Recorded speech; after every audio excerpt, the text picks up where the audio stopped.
welcome to Council Action. I'm Russell Inman, and joining us tonight is Tim Lee from Ward 1. Tim? Good evening, how are you? I'm doing great. How Interesting are you? evening tonight. It was, wasn't it? Yeah, it got a little spirited at times, but we're It must be because it's Thanksgiving week. it is. We're so thankful for the council that, we're going to get a little bit spirited and make sure that everybody's just as thankful. That's right, for sure. Well, let's talk about this meeting a little bit, Tim. We started off hearing from citizens.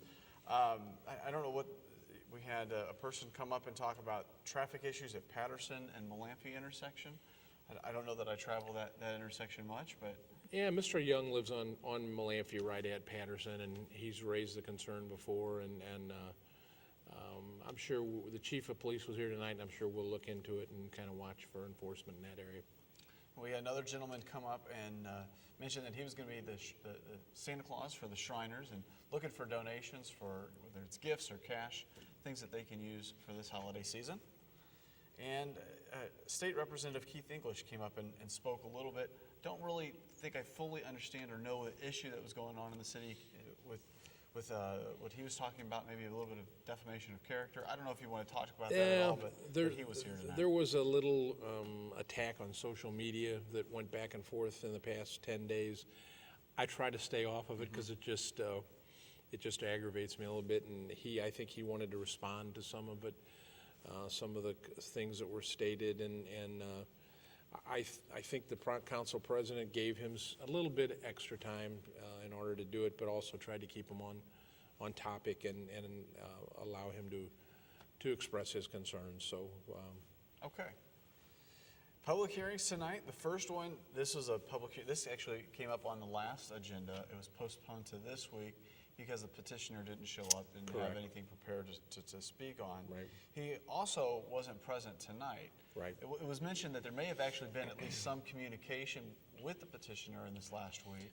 So hopefully we'll see him for next meeting.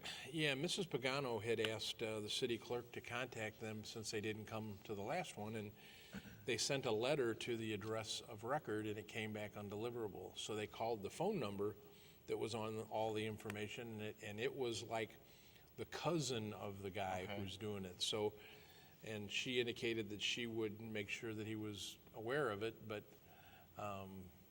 evidently she either didn't get him to him or he's going to not move forward with his request. I'm not real sure. So. And this was for the operation. It was going to be a Mexican grocery store and also a Mexican restaurant. So correct. Kind of walk in, while you're getting a sandwich, go over and grab some goods for the pantry. Yeah, I think we had a lot of questions, which is why we continued the public hearing. There were 2/3 or more of the store was grocery store, and then a little corner of it was a carry-out restaurant, and then way in the other corner was the beverage bar where you fix your beverages and that. And it was a little confusing as to bathroom location issues. Well, the bathroom location was totally, it was totally unacceptable. And he said he was going to look at the drawings and see if he was going to come back and make a. What was confusing to me personally was that he indicated that there was a blank slate, that there were no walls up right now. So why they would have put the public restroom to where you had to go through the stock room and come all the way down, that just didn't make a lot of sense. And maybe he thought the same thing when he looked at it from our standpoint. So maybe we'll give him one more chance next time. Yeah, maybe we'll see him here before the end of the year. There was a second public hearing tonight. This one was a special use permit for Charles Lachey, doing business Glory of God Kingdom Fellowship Hall. What was on topic for tonight was a child daycare facility to operate. He also mentioned that he's going to be moving his congregation, moving his church to this building. So they've outgrown their facility. They needed something a little bit larger. And as part of their mission, they wanted to add on this child care. Correct. A lot of questions, though. There were a lot of questions, and for those that are familiar with that area, it was the old MediEquip, the medical equipment store. It's that building right on Highway 67. And I read the planning and zoning minutes, and it indicated that he was planning on having a church that's seated 112 people in addition to this daycare center. Mr. Egan raised a lot of issues. I raised the issues of parking because I didn't think, according to the staff report, there wasn't enough parking spaces. There's another building that's on this lot. He claimed it was vacant or unoccupied, but we know that the company that's renting it does at least park equipment there and so forth. So there were also questions about where the play area were to be for the children.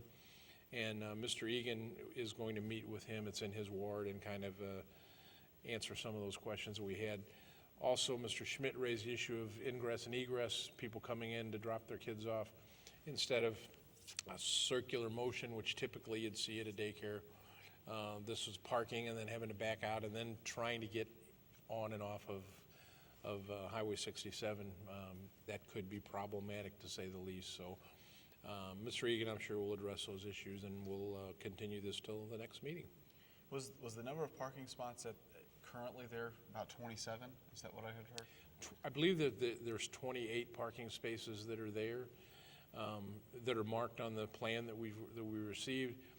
There's also a lot of driveway area, and that was one of the concerns, that he's putting the play area, which is state requirement how big it has to be, but it's going to be in an area where there's going to be traffic to get back to the back parking spaces. Some of them are in the front of the building, some of them are in the back of the building, between the two buildings that are there, and I think the council has some safety concerns about that as well. You have to turn some of that parking lot into the playground, going to be interesting, yeah. Okay. Well, we'll hear more about that next meeting.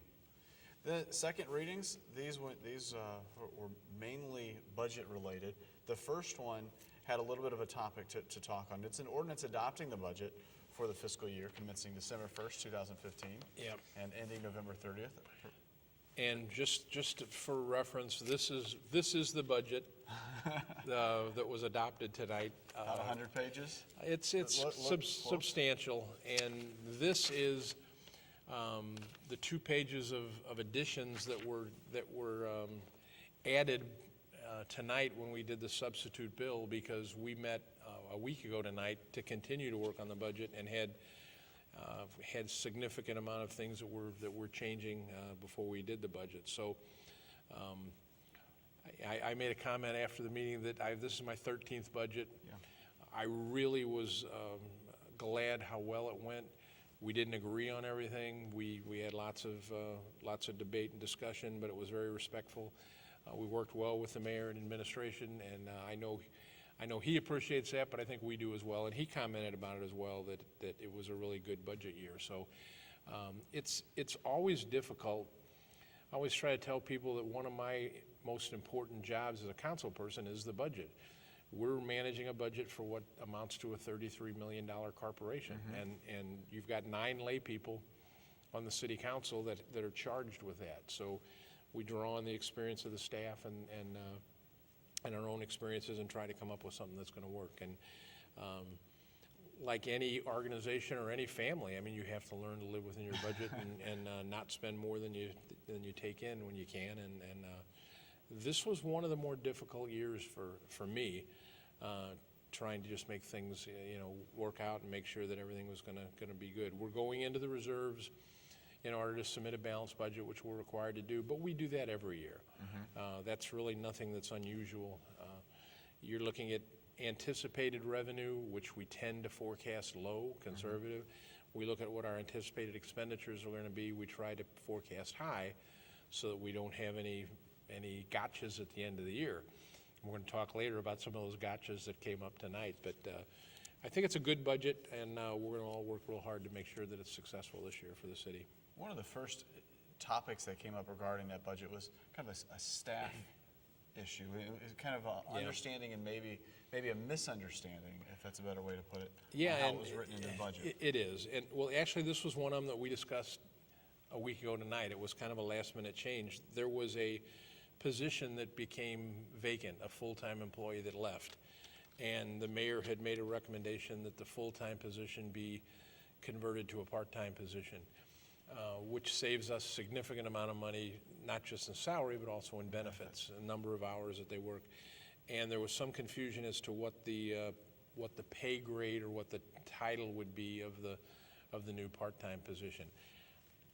I have it in my notes that we got, and I thought it was very clear, but a couple of the council people were unsure. They thought that it was you know, if you take a full-time position that's earning X amount an hour, you eliminate that job, you create a part-time position, should it still earn the same base salary per hour? I have the utmost confidence in personnel and the mayor to look at creating a new job description. And because we just approved this a week ago today, they're in this process of doing that. And I think the agreement tonight is that if they find that the job description and the duties and responsibilities need to be looked at, we'll come back and look at that and make a slight adjustment. It's a part-time position, so it wouldn't be a significant increase, but I think that's what we're going to do. So. And those job descriptions, that's something the council could look at throughout the year for any position. They're all available to everybody. Every job here has a job description, and it's a moving target. We're making changes all the time, and there were lots of changes. That's locked in stone just because of it. Well, no. If we have significant changes, and there were during the original budget, there were recommendations for a lot of changes in some of the positions and increased duties and responsibilities, and if that happens, then we have to have an obligation to look at the pay that goes with that. This year, the feeling of the council is that it's been a rough year. We just asked the voters to approve Proposition S. We're submitting a budget that's going into our reserves, and we just didn't feel this was a good year to make a lot of those adjustments. The employees work very hard, and you know what? They're probably going to be doing some of the things that their new job descriptions say they're going to do, but we just didn't feel it was a good year to be looking at raises right now. So. Tim, let's look through some of the other pieces here on the second reading. Emergency management subsection, establishment of the Florissant City Code, adding the provision of a temporary commissioner. Yep, routine. Ordinance repealing, establishing a new commission plan for part-time employees. It's part of the budget. Because we made changes to the budget from staffing, we have to make the same changes to the pay plan, basically. Ordinance repealing establishment of compensation plan for the seasonal part-time employees. Yeah, let's touch on that for 1 second. Several years ago, and you may recall, we were in a bad position, and employees actually took a pay cut. We cut their salaries full-time and part-time. We've reestablished the pay raises for the full-time employees, but we had not done anything for the part-time employees. Which it's been a number of years. So what we did this year is the part-time pay plan. We've bumped that up, and basically they're now making up what we took away from them several years ago. So we felt that it was necessary. We have a great group of full-time employees. Actually, hundreds of full-time employees, more than maybe double or triple the number of full-time, because we have skating rink guards and lifeguards and people like that are part-time and seasonal, and so this was just kind of giving them a little something. The full-time employees that are in the pay plan, they are still eligible for their merit increase this coming year. If they successfully complete their year, they're eligible for their step increase. But we needed to do something with the part-time employees, and that was done this year. The next one became a topic for discussion. This was an ordinance authorizing a transfer of $20,000 from the insurance, fire, and liability to account 4023, postage and printing, to cover anticipated shortfalls in postage for the balance of the fiscal year. And I don't really know why it became a heated discussion with one resident, but to be quite frank with you, and everybody knows, we just completed a campaign for Proposition S, and we spent more postage than we had anticipated doing, and this was just an adjustment to do that. Our accounting system, I came, for 30 plus years, this is what I did for a living. Postage can only be spent on postage. There's no way it can be used for some mysterious thing, and so in order to be fair, we had to put money in the postage account. We couldn't pay for it out of salaries and benefits or something like that. It has to come out of postage, and the point was there's only 7 days left or 10 days left in the fiscal year. The bottom line is we know we're going to be short in that fund, and so we had to appropriate the funds in order to balance it. So really no issue for the council. Just accounting left over. It was just money that had to be moved in order to make it work. And the last one here for second reading was an ordinance for Parks and Recreation, Florissant City Code, fees for use by deleting the section in its entirety, replacing it with a new section. Yeah, it's basically our usage fees for the civic centers, the parks, the pools, and the things like that. Those hadn't been adjusted in quite some time. I commend Todd Schmidt and the Park Department. They put together a very, very comprehensive study looking at what other municipalities do and trying to compare apples to apples. You can't compare our water park with Maryland Heights or Hazelwood, who has a brand new one. Ours is 20 years old, so we're trying to get a fair price for resident and non-resident uses of our facilities, and we actually adopted that tonight with a few more tweaks from what we had 2 weeks ago when the bill was originally introduced. So they did a great job, and it will actually generate some more revenue, but I think it just more or less brings us in line with where we should be as far as charging for our facilities. Do you have those costs with you tonight? I do. What are the residents going to see? I would have to pull them out, to be honest with you. Okay. I mean, you're talking about maybe a $1 increase for an adult pool Okay. fee. It's not a lot. I apologize, I got them No, over there, that's but good. yeah, Doesn't mean to catch you you go off down guard. the line. I mean, rental fees and what we charge for a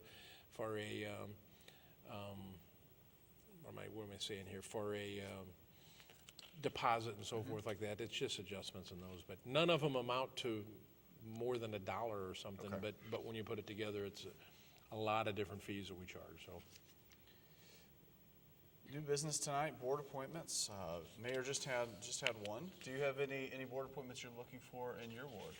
We're very lucky with our boards and commission members, and I appreciate the fact that we have so many people that are willing to serve. And right now, I don't know that there's any vacancies. My residents serve in many capacities, and that's what keeps the city going. The people that are willing to give of their time and talents to serve on these boards and commissions. So, made a few appointments tonight.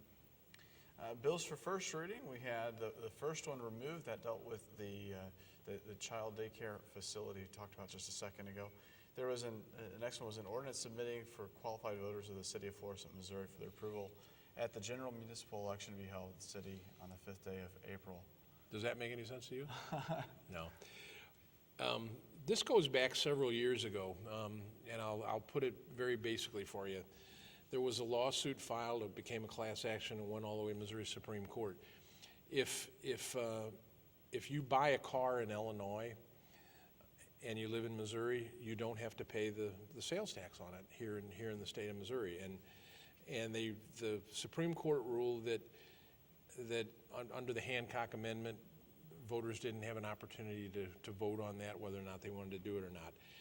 And the St. Louis County Municipal League has talked with a whole group of municipalities, including us. The Supreme Court ruling said that if cities want to go back and pursue that, they have until November of 2016 to submit it to the voters.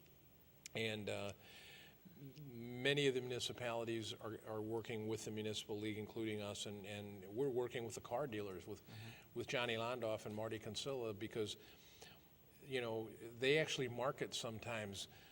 Go to Illinois and you can save $600 on the price of a car. We don't feel that that's fair, that it's not fair competition and so forth. And we're hoping the voters will agree with us that we have one chance to reinstate that. So that will be an election that was not really anticipated, but we only have until November of 16 to do it. And because everyone's going to do it together and we'll be coordinating our efforts together, that's the date that we're going to have it, April election. So later on in the meeting tonight, it kind of came up another special election was going to happen after the special election was just held for the Prop S. Yep. This is the item there. This we're was the talking item about. he was talking about, right?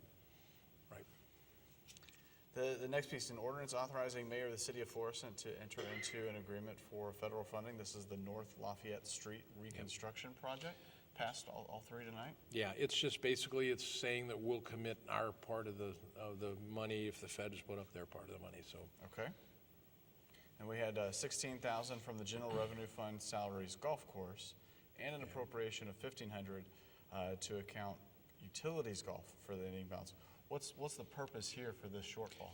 Okay, these last ones that we're looking at are all end-of-year budget adjustments. And I made a statement specifically about the golf course because the golf course has been a matter of contention. I chaired a committee, and we have made massive changes to the golf course starting December 1st, our next fiscal year.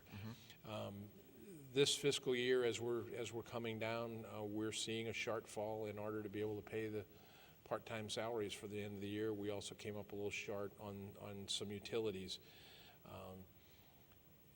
We can't shut the golf course down. We have a tournament there, the Turkey Trot tournament. You can't really shut it down. I made a statement that this will not happen next year. I actually challenged Mr. Schmidt, who was in the audience. Mr. Schmidt, the Director of Parks and Recreation, under our plan that we passed here tonight in the new budget, the golf course will be turned over to the Parks Department. Specifically, we've eliminated 3 full-time positions at the golf course, which is salary and benefits. So we cut about $190,000+ out of the expenditure side of the golf course. We're hoping to, a lot of changes, a lot of management changes that'll take place. We actually created 2 new positions, not new positions, we rewrote job descriptions because 2 of the people that are there are going to have significantly increased duties. We no longer have the manager of the golf course. His position's been eliminated, and the assistant is gone. So we have 2 other people that are going to be taking on significant more responsibility. There were some. It's going to fall under the Parks and Recreation. Parks and Recreation will be ultimately, it'll be just like operating a civic center or a pool. The golf course will come under Parks and Recreation. So Mr. Schmidt is taking on a huge amount of responsibility, and we've met with them, and I have utmost faith in the people that are there. Andy and Don Ryan, who are the 2 employees that have been with us for years, they're going to be taking on a lot more responsibility, and we've pretty much told them that you heard what I said. This will not happen again. We will not have a shortfall like that. We're going to make sure we manage our money and our resources a lot better. So. I'm sure the residents will come up and mention something. I hope in they a year do. from now. I hope if we're there, if we're wrong, yeah, if we're wrong. But you know, with anything, you make adjustments. We were what I'm going to call 2 years into a 4-year plan with the golf course when we took it back away from. No, we didn't take it back away. We had a management company for about 5 or 6 years, and we actually took it back in-house. We're 2 years into that plan, and we didn't feel like we were making the progress we needed to make. And I told the people when we were meeting with them that we're now starting the next 2 years the last 2 years of the 4-year plan. And if we have to make adjustments next year, we'll make additional adjustments. But there's always been some contention about the golf course losing money. And I'm not a golfer, but it's a beautiful golf course, and a lot of our residents golf. More residents golf there and more senior residents golf there than the non-residents. So we look at the swimming pools. The swimming pools are open 80 days a year, and they lose money too. I mean, it's not that it's an amenity that we provide for our residents that give them a place to go and play golf. So, but we're very, very hopeful that we're going to make these changes and that we're going to be in a lot better fiscal position next year. The next one we'll talk about, this is the $10,000 from the General Revenue Fund. This was to supplement some additional expenses for that election expense. That's the election, the election we just had in November. We actually still do not have the final bill from the Board of Election Commission, which I made a statement to one of our residents tonight that was unhappy about election expenses. We don't control that. We say we're going to put an election on, and they give you an estimate. And that budgeted amount was $35,000? Originally, we had figured $35,000, and then it became very apparent that that it was going to be higher than that, but we still don't even know as of the last time we met, we still didn't have our final bill. So I encouraged him to contact the Board of Election Commission. We had 22 polling places open in the city of Florissant for a special election where there was only one thing on the ballot. I contacted the Board of Election Commission, and I had a very nice conversation with them about why they do it. I don't buy what they said. Yes, it would be a little bit confusing because you maybe have voted at such and such polling place for years, and when we combine them, you're maybe gonna have to vote somewhere else. But you take some red ink and you say, please note, you know, your polling places changed for this election. But yeah, that was the, and we're hoping that's going to cover the additional amount. But we may not know that till we get the final bill, which could be another month. We don't know. Okay. Well, Tim, we've covered a lot here in a bit of time. I want to just take one more minute to thank you for your service. Thanks for working on this budget. And thanks for your time tonight to really kind of go through some of these items in more clarity. And I hope the residents there were able to understand that. I appreciate that. I want to wish you and your family a happy Thanksgiving, and everybody out there. I ask you to remember our military men and women that are not going to be home this Thanksgiving, and we have a lot to be thankful for. It's a great community, a great place to live. I raised my kids here, you know, and it's just a really good community, and we've got a lot to be thankful for. So, thank you, Tim. all right. Yes. One more meeting this year. One more. That's right. And we'll be done till December 16. So, yes, sir. Thank you for watching. This has been Council Action. I want to wish everybody a happy Thanksgiving. We'll see you next time.